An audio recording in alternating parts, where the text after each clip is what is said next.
Our ancestors walked flames, inferno instep singeing structures, and raging retribution. The queens of the fire burn were mad martyrs, sparking homes alight with revolution, raising sweat on the temples of men.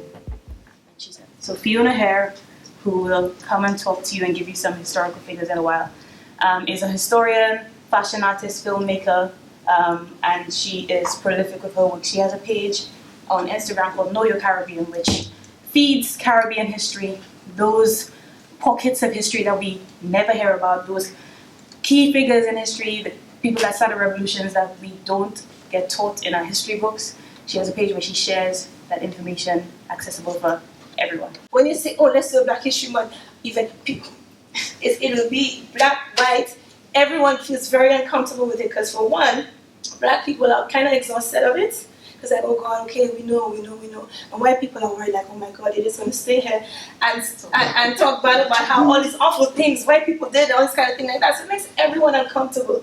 I don't think we should be defined by slavery. You know, we are so much more than that.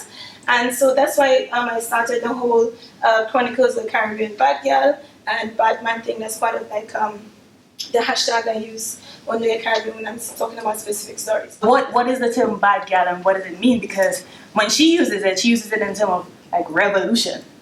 Bad girl is revolution. And it made me think about, okay, so how do we use the term now?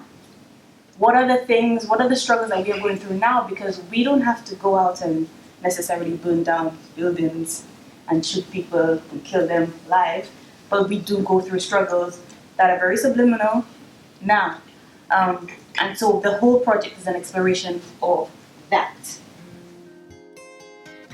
Then one day, Mama told her she would have to go to school. Mama sold it as the place where all her dreams would come true. She sold it as magic. Mama saw school as the tool that would turn her into Mama's savior. Like the picture of their white Jesus, school would teach her how to turn their raindrops in the water bucket into wine, and how to multiply bread and fish to feed the village. At school, they taught her trauma, showed her pictures of black men and boys who looked like Papa and Kofi being killed. Her only way out was to look within, to close her eyes, place hand on heart, and remember times when Kofi's laugh drummed the yard at the pace of her heartbeat.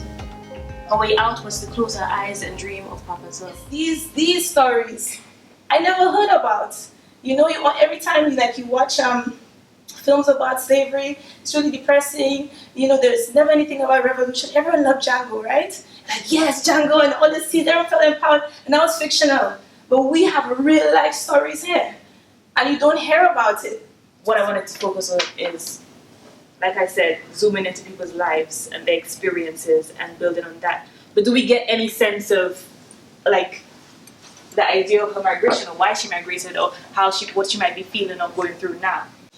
It's just escape. To get away. To get away.